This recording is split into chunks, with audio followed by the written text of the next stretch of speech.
Fala, coração! Segundo Guimarães Rosa, todos têm a sua hora e a sua vez. E agora, aqui na aula 32 de literatura para o canal Escolha Educação, chegou a hora e a vez de Augusto Matraga. Falei na aula anterior que o conto Amor era a primeira, entrada para se conhecer a obra de Clarice Lispector. O mesmo eu vou fazer hoje com a obra desse grande autor, grande escritor brasileiro, que é o Guimarães Rosa. Melhor texto para se começar a mergulhar na obra dele, A Hora e Vez de Augusto Matraga. Este conto é um conto grande, quase uma novela, Ele está dentro do livro Sagarana.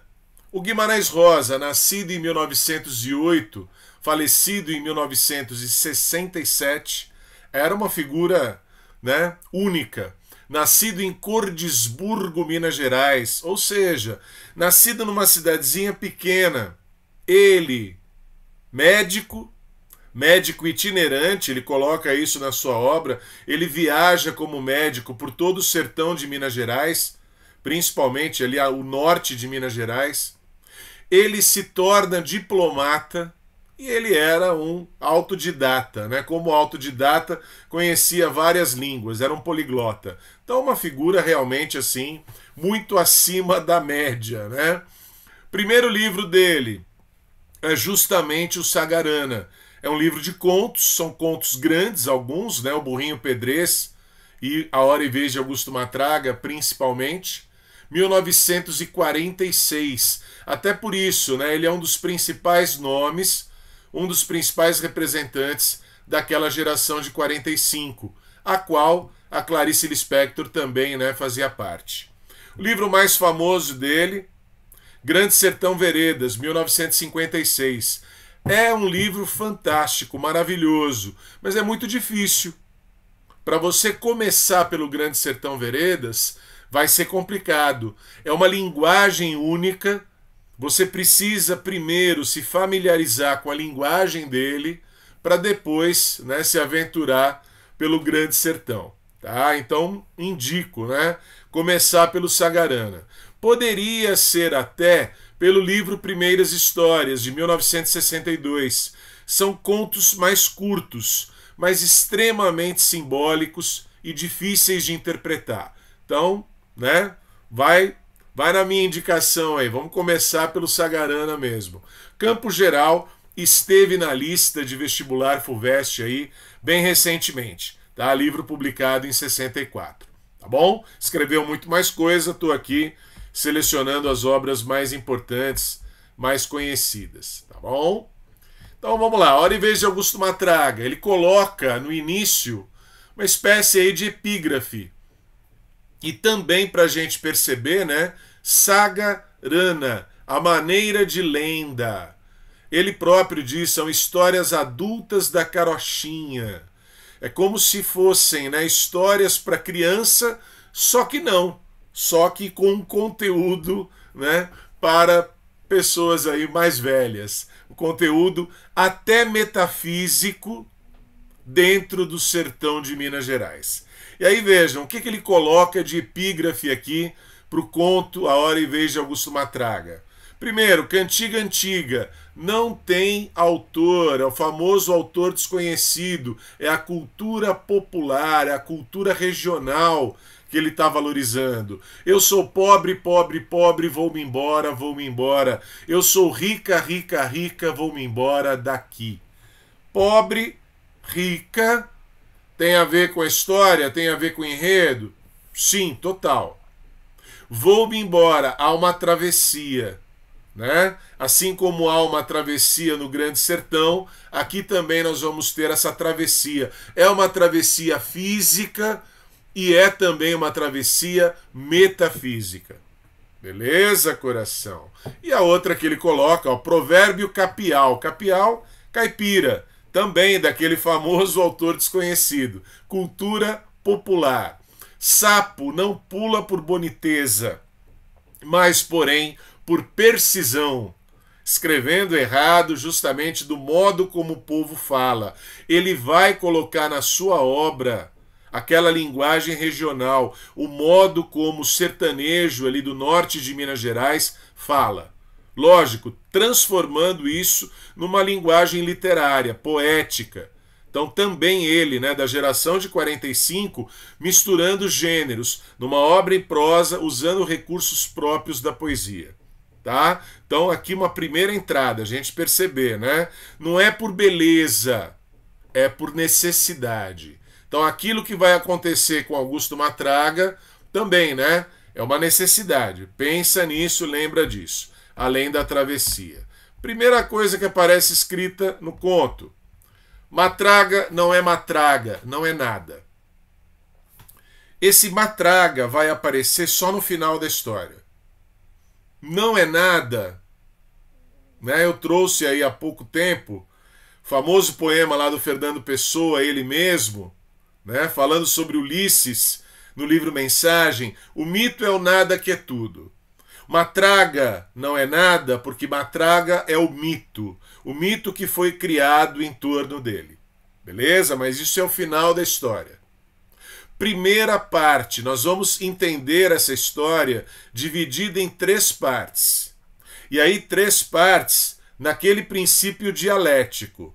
Tese, antítese ou antitese e síntese. Beleza? Então, na primeira parte, que é a tese, quem é Matraga? Matraga é Esteves. Então, aqui a gente vai ter a identidade do protagonista, Augusto Esteves, filho do coronel Afonso Esteves das Pindaíbas. Perceberam que eu destaquei ali, filho do coronel? Coronel, coração, não é patente militar. Principalmente no interior do Brasil aqui, coronel, você vai lembrar, né, de coronelismo. Ele é a figura mais importante, o cara rico do lugar, o cara poderoso do lugar, o latifundiário. Se você pensou em senhor feudal, pensou certo. É essa estrutura mesmo feudal que sobrevive, que permanece, né, em boa parte aí do interior do Brasil, no sertão brasileiro. Tá joia? Então quem era lá o coronel Afonso Esteves? Era o senhor feudal. Era o dono do feudo ali. E o Augusto é simplesmente o quê? O filho do coronel, o herdeiro. Beleza? Ele vai ser apresentado para nós numa cena. Lembraram? Falei isso lá no Conto Amor da Clarice Lispector. Primeiro você tem a personagem inserida numa cena, atuando, para depois chegar no resumo, no sumário narrativo. Então aqui qual é a cena? Olha lá. Nessa noitinha de novena, num leilão de atrás de igreja, cidadezinha do interior de Minas Gerais, ela vai crescer em torno do quê? Da igreja, da praça, do coreto da praça. Tudo bem? Todas são muito parecidas. Então ali era uma noite de novena, um leilão, só que o leilão é bem profano, não é nada sagrado. 2 mulheres à toa, beleza não tinham, então estão sendo leiloadas ali 2 prostitutas. Quem vai arrematar a Sariema? Um capial, um caipira, apaixonado, ofereceu 5 mil réis. Estava interessado na Sariema. Nhô Augusto, nhô, senhor. Beleza, coração? Olha aí, né? Permanece, né, aquele modo de falar o quê? Dos escravos. A estrutura social é a mesma, de Casa Grande Senzala, né, dos senhores feudais e dos servos. Nhô Augusto, alteado, peito largo, vestido de luto, pisando o pé dos outros. Opa! Olha aí, ó. Ele é o Todo-Poderoso. Varou à frente da massa. Ofereceu 50. O coitado do caipira que estava apaixonado pela Sariema ofereceu 5. Ele ofereceu 10 vezes mais. Para mostrar poder, para ostentar poder. Poder e riqueza, né? E aí, quando ele está a sós com a prostituta, quando ele está a sós com a Sariema, vejam o que ele diz a ela. Você tem perna de Manuel Fonseca, uma fina e a outra seca. E está que é só osso, peixe cozido sem tempero. Vai-se embora, frango d'água, some daqui. Coração, ele não queria nada com a mulher.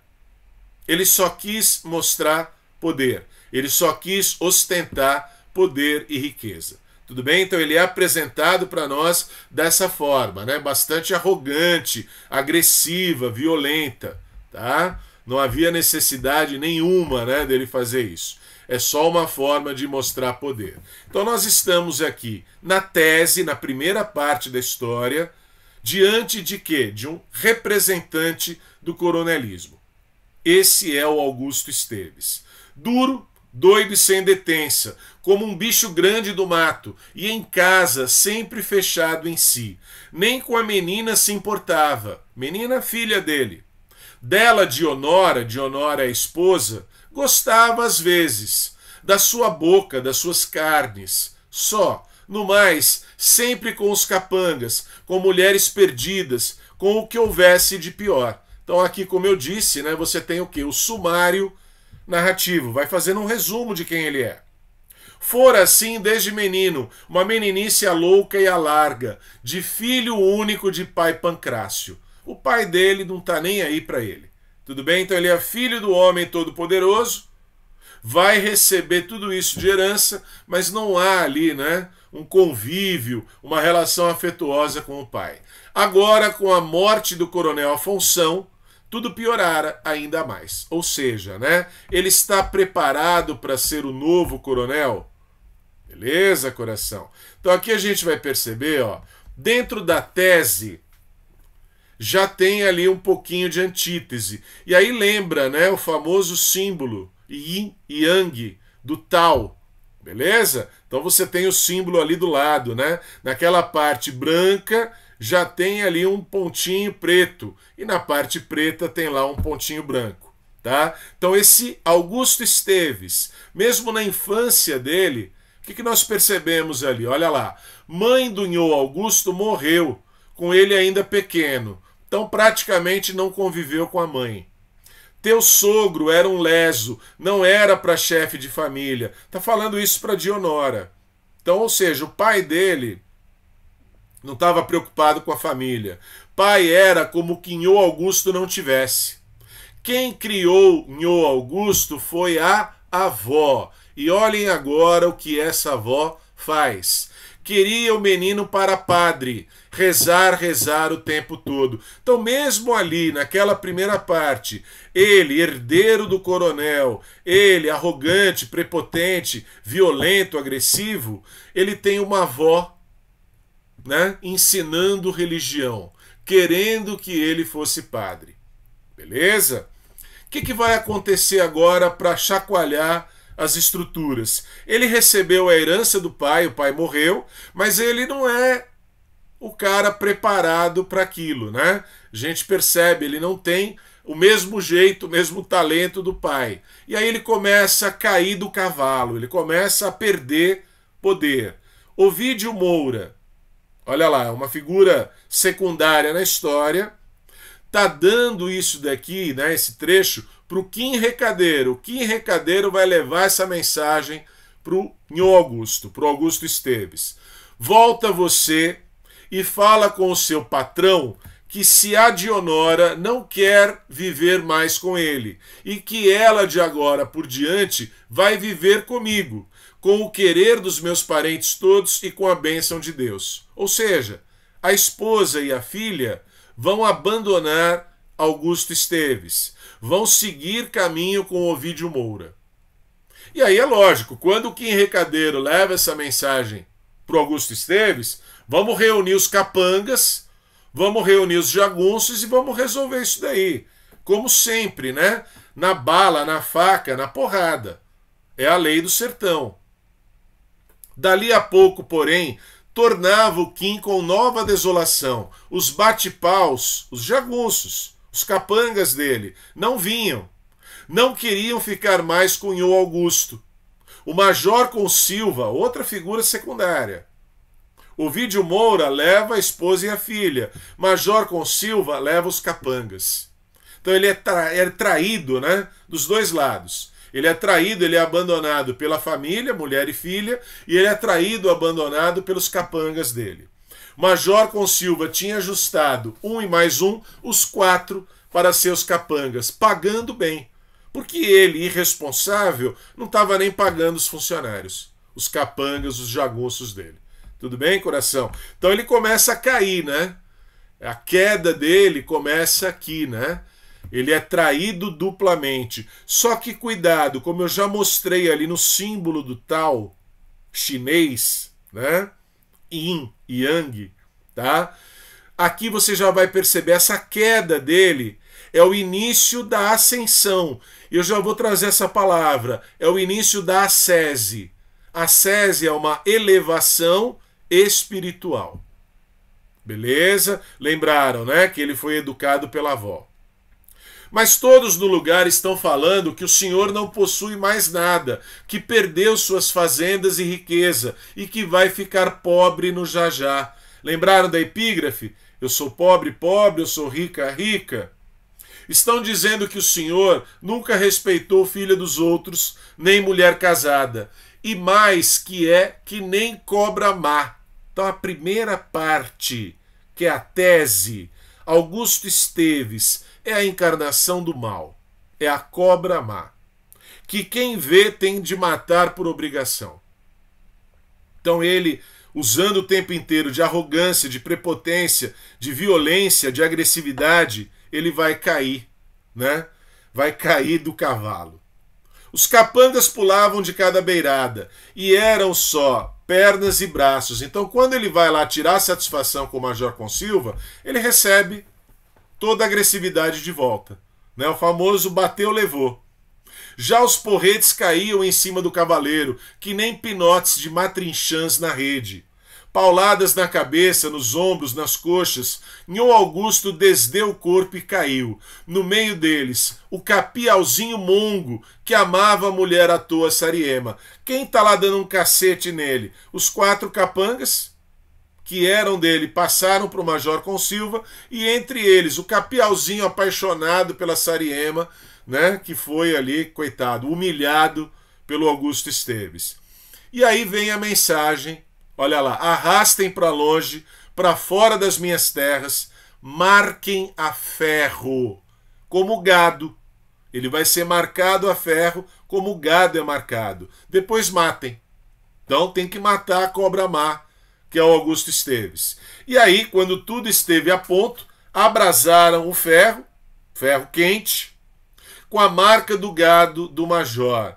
Coração, olha o detalhe aí, que não é um detalhe, é o símbolo, que só ia ser um triângulo inscrito numa circunferência. É isso que vai ser marcado no corpo dele. Ele vai levar isso no próprio corpo. E imprimiram-na com chiado, chamusco e fumaça na polpa glútea direita de Nhô Augusto. Então ele está lá, né? Apanhando e tratado como gado, marcado como gado. Beleza? E aí, coração, olha aqui, né? Você tem o símbolo, é o triângulo dentro do círculo. Mas ele alcançara a borda do barranco e pulara no espaço. Quando já iam matar o Augusto Esteves, ele está lá na beira de um abismo, ele pula. Era uma altura. O corpo rolou lá embaixo, nas moitas se sumindo. Puseram uma cruz ali e decretaram que ele estava morto. Simbolicamente, é verdade, ele morreu. O Augusto Esteves, do jeito que era, naquela tese, naquela primeira parte, deixou de existir. Mas ele, né, corpo físico, permanece.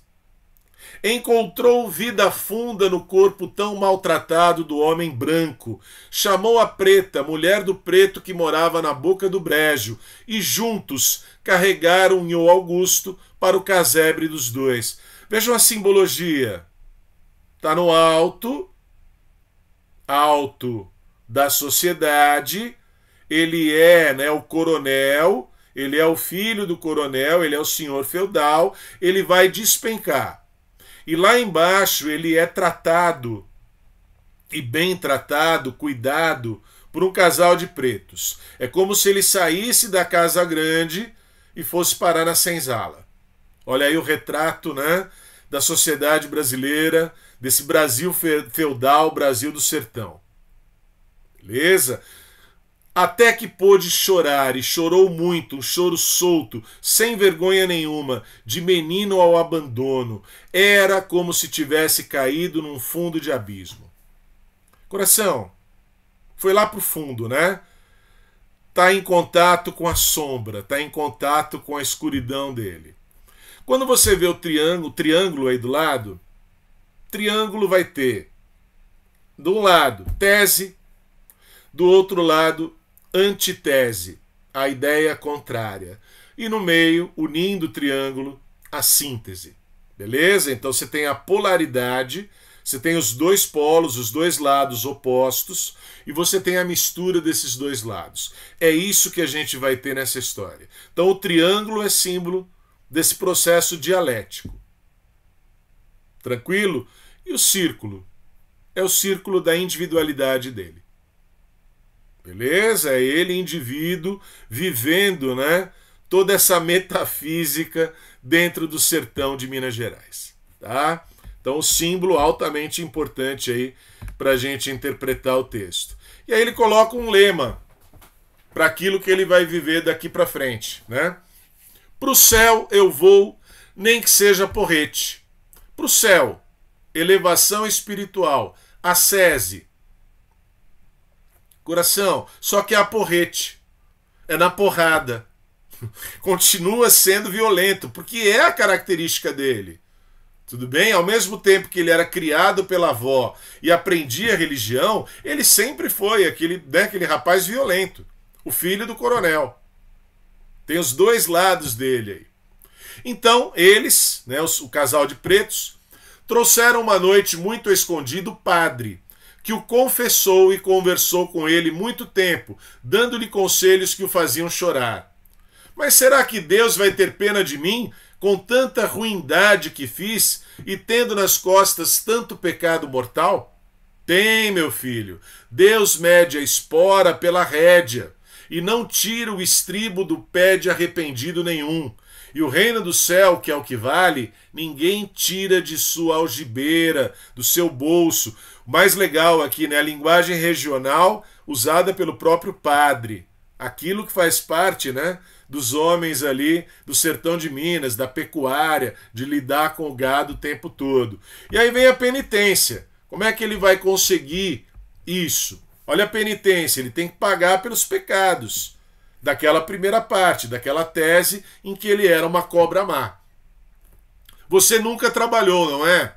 Pois agora, por diante, cada dia de Deus você deve trabalhar por três identidades. Triângulo. E ajudar os outros sempre que puder. Modere este mau gênio. Faça de conta que ele é um poldro bravo e que você é mais mandante do que ele. Peça a Deus assim, com essa jaculatória: Jesus, manso e humilde de coração, fazei meu coração semelhante ao vosso. Então aqui nessa segunda parte que é a da antítese, o que a gente vai ter? O santo, né? O homem que vai buscar aqui a purificação espiritual. É purificação, é purgação. Ele tem que pagar pelos pecados, é penitência.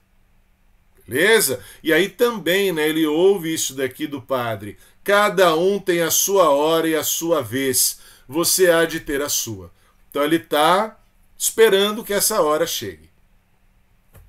Única propriedade que sobrou dentro do povoado do Tombador. Olha a palavra, né? Tombador é a queda. Ele foi lá para baixo. Um sítiozinho pequeno. Agora a única coisa que possuía de seu, junto com um casal de pretos samaritanos. Vai lá na Bíblia, você vai encontrar a parábola do samaritano. O samaritano é aquele que cuida da pessoa ferida. Tá? Aquilo que os pretos fizeram com o senhor, com o coronel. Poderiam deixar morrer lá, né? Não foi o que aconteceu. Então vejam, agora ó, ele nasceu de novo. Ele nasceu de novo. E quem são os pais dele agora? Mãe Quitéria e pai Serapião. Então, dentro dessa nova identidade, ele perdeu o sobrenome. Ele agora é só Nhô Augusto, mãe Quitéria e pai Serapião. Ele não é mais filho do coronel Afonso Esteves.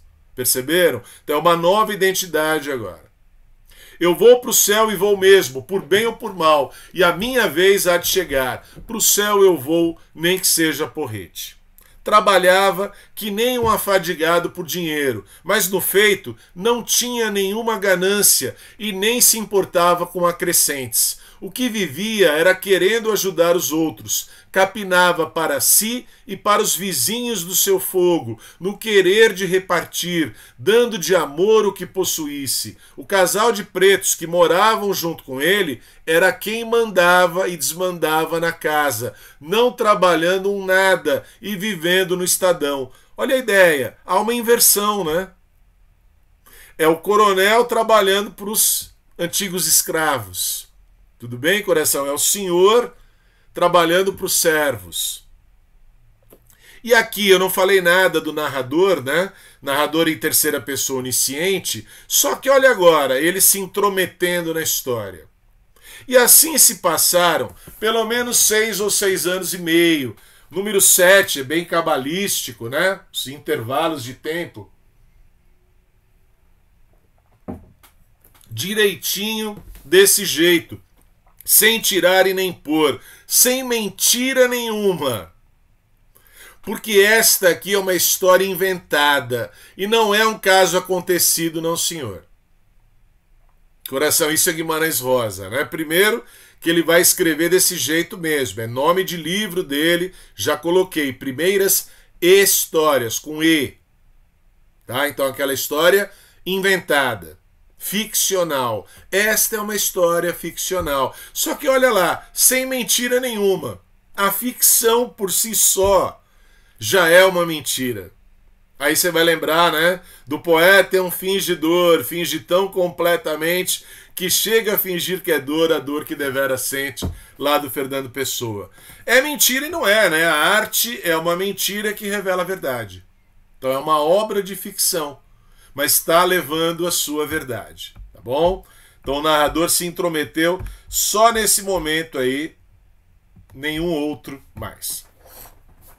Então nos tempos de antítese, chegam vestígios da tese, daquela primeira parte. Chegam notícias, né? O negro e a negra eram agora pai e mãe de Nhô Augusto. Também não fumava mais, não bebia, não olhava para o bom parecer das mulheres. Então, né? Está se purificando. É o momento de purgação. Notícias trazidas por Tião da Teresa. Nome pouco importa aqui, né? Alguém que trouxe recados daquela outra vida, né, em que ele não existe mais. E aí quais são esses recados? Dona Dionora continuava amigada com seu Ovídio, muito de bem os dois, ou seja, a esposa está feliz com outro homem. Só que a filha, olhem lá, a filha tinha caído na vida. Major Consilva prosseguia mandando no Murici e arrematar as 2 fazendas de Nhô Augusto.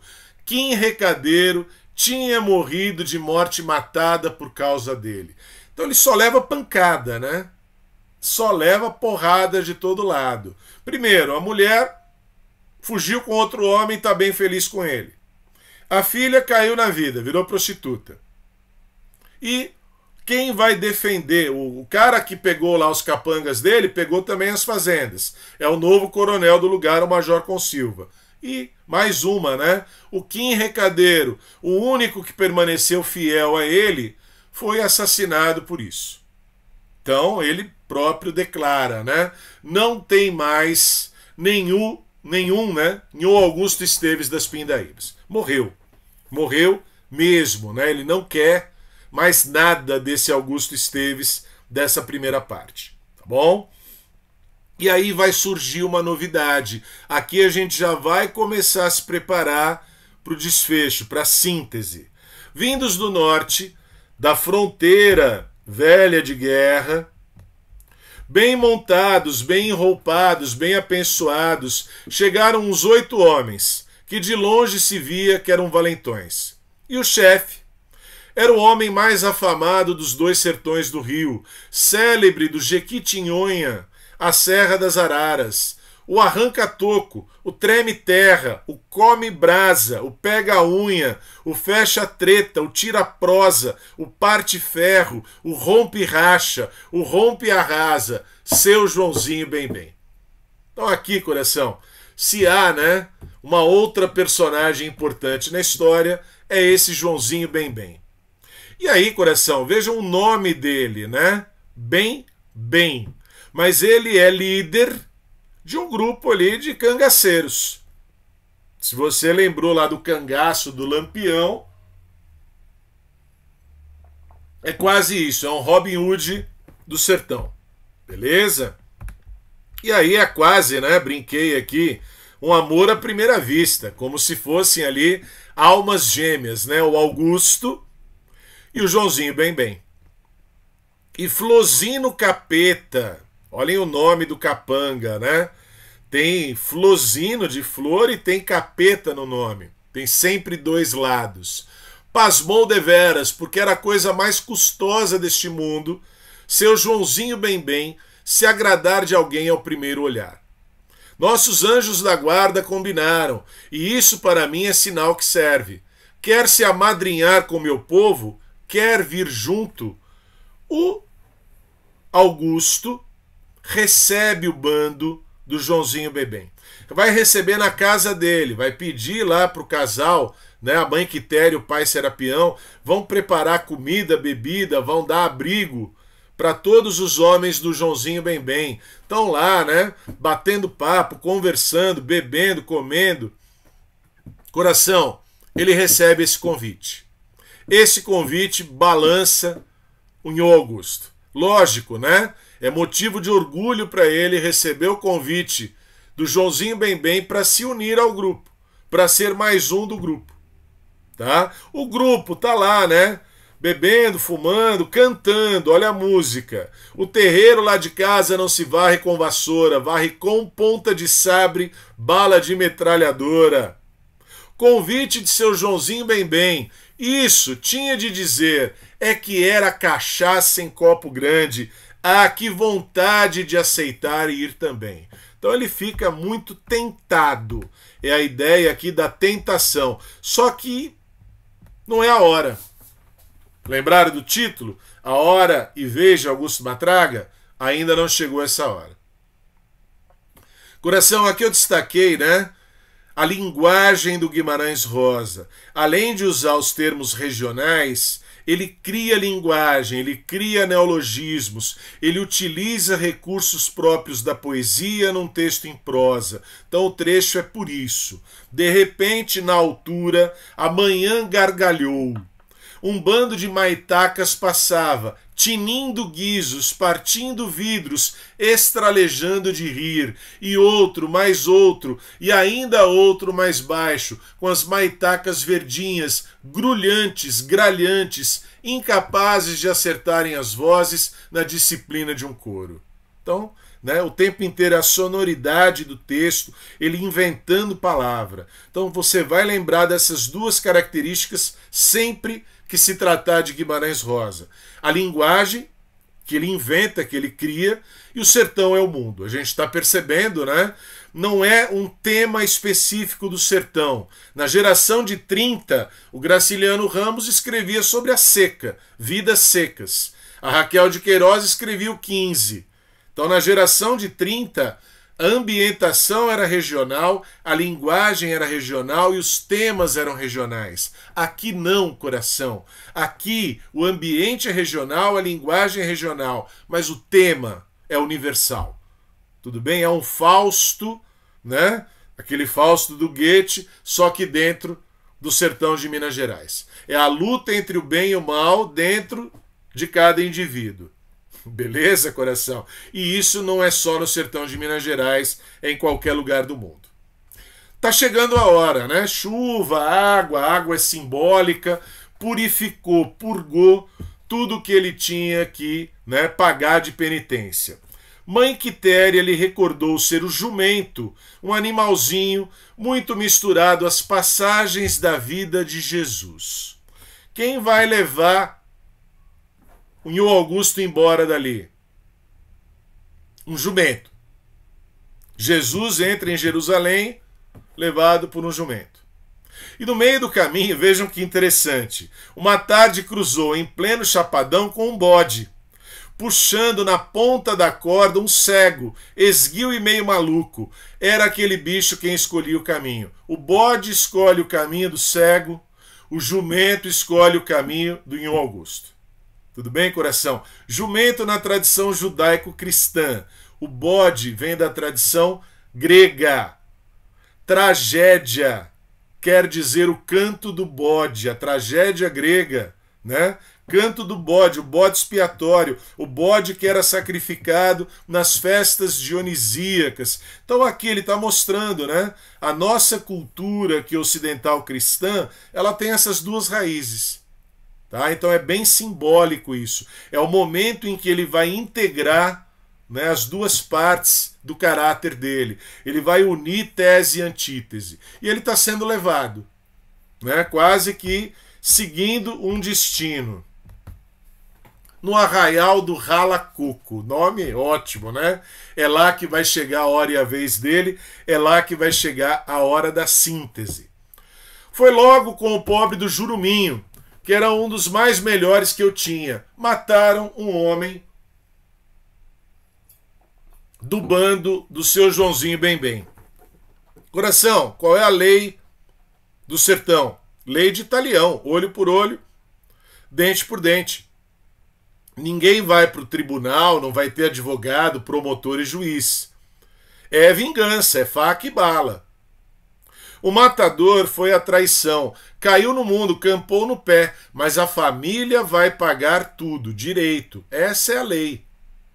Não vai poder vingar a morte em quem matou, a família vai pagar. Tem piedade de nós todos, seu Joãozinho Bem-Bem, pelo sangue de Jesus Cristo, pelas lágrimas da Virgem Maria. Então estão lá implorando que ele não faça isso. Lhe atender não posso. E com o senhor não quero nada, velho. É a regra. Senão, até quem é mais que havia de querer obedecer a um homem que não vinga gente sua, morta de traição. É a regra. Apesar, né, do velho ficar lá suplicando, implorando, ele diz, eu tenho que manter a regra. Eu tenho que manter até o quê? O meu nome. Estou pedindo como amigo. Quem é que está falando isso agora? O Augusto. O Nhô Augusto, que está lá por perto, chegou, viu a situação, é ele que vai pedir para o Joãozinho Bem-Bem. Mas a conversa é a sério. Meu amigo, meu parente, seu Joãozinho Bem-Bem. Pois então, meu amigo, seu Joãozinho Bem-Bem, é fácil, mas tem que passar primeiro por riba de eu defunto. Ou seja, ele vai lutar com o Joãozinho Bem-Bem para salvar aquela família. É uma família indefesa. São pessoas que não têm como se defender. Então vai ser um verdadeiro massacre. E aí, como o Joãozinho Bem-Bem não cede para que haja tragédia, nenhum dos dois lados pode ceder, tudo bem? Então eles vão para a luta, eles vão para o duelo. E aí, coração, este duelo entre os dois tem um misto ali, né? De festa, de baile, de guerra. Tudo bem? Morro, mas morro na faca do homem, mais maneiro de junta e de mais coragem que eu já conheci. Então, um morre na mão do outro e morrem felizes. Augusto, agora sim, Augusto Matraga, porque a história dele vira lenda no sertão. Matraga não é matraga, não é nada. É a ficção. Tudo bem? É uma história inventada, mas é ela que anima, ela que dá ânimo, é ela que dá sentido. Vejam, coração, ele luta para salvar a vida dos outros. Ele deu a vida para defender o próximo. Beleza, coração? Então Augusto Matraga fechou um pouco os olhos, com um sorriso intenso nos lábios lambuzados de sangue, e de seu rosto subia um sagaz contentamento. Ele está feliz, ele encontrou aquilo que ele estava buscando. Para o céu eu vou, nem que seja a porrete. É lutando, É dando a vida, matando e morrendo, que ele vai conseguir integrar os dois lados, né, do caráter dele. E aí, como eu sempre faço, né, as famosas relações de intertextualidade. Coração, vai ouvir a música Faroeste Caboclo, Legião Urbana, beleza? E também, né, no próprio livro Sagarana, nós temos um outro conto chamado Duelo e um terceiro, Corpo Fechado. Sempre essa ideia do duelo, né? Dos dois lados. Grande Sertão Veredas também tem situação de duelo. Aqui vocês têm, né, a famosa dupla ou o famoso casal, como queiram, o Riobaldo e Diadorim. E Riobaldo e Diadorim querem o quê? Derrubar Hermógenes. Tá? Então há um duelo aí também entre eles. Então essa ideia do duelo, ela está presente em várias histórias do próprio Guimarães Rosa. E aqui, coração, vou ler. Conflito cósmico entre o bem e o mal. A luta não ocorre fora, a luta ocorre dentro. Beleza? Matraga passa do mal para o bem através de uma típica ascese. Ascensão, ascese religiosa. Tá? Elevação espiritual, que inclui a penitência e a expiação. Ele paga pelos pecados. Até resultar, olha o momento final, o sorriso dele quando está morrendo ali. Autoconhecimento, gnose, iluminação, para usar o termo lá da Clarice Lispector, epifania. Vamos associar também com os cavaleiros medievais. Os cavaleiros medievais, os cavaleiros cruzados, lutavam, matavam e morriam em nome de Jesus, em nome da religião. Qual era a busca dos cavaleiros? Alcançar o Santo Graal.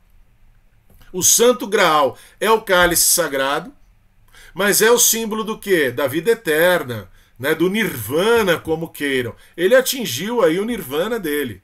Ele conseguiu, né, essa ascensão. E aí, para terminar, né, a gente já está quase numa semana santa, perto da Páscoa. Vou citar um dos filmes mais maravilhosos que eu já assisti, né? Blade Runner, o Caçador de Androides. O primeiro, tá? Não é o segundo, não. É aquele lá de 1982. Aqui você vai ter, sim, numa obra de ficção científica, temas existenciais, tá? Então só tô dando a dica aqui, vocês vão perceber a cena, né? O Deckard é o caçador de androides, ele tem que eliminar, né? Remover os replicantes. São androides, têm figura humana, mas foram criados por engenharia genética. E eles só duram 4 anos. Eles são perfeitos, mas eles só duram 4 anos. E esse que está do lado aqui, né, direito, que é o Roy, ele é o líder dos androides. Nessa cena do prédio, ele vai salvar a vida de quem estava, né, perseguindo e buscando a sua morte. E aí ele faz ali um discurso no final, né? Todos estes momentos vão se perder no tempo como lágrimas na chuva. Quem é esse caçador de androides e principalmente, né, quem é esse líder dos androides? Tá bom? Então você vai associar com o duelo e você também vai pensar nessa metafísica aí, aqui não do sertão, mas a metafísica da ficção científica. Belezinha, coração? Então, valeu! Aquele abraço! Fui!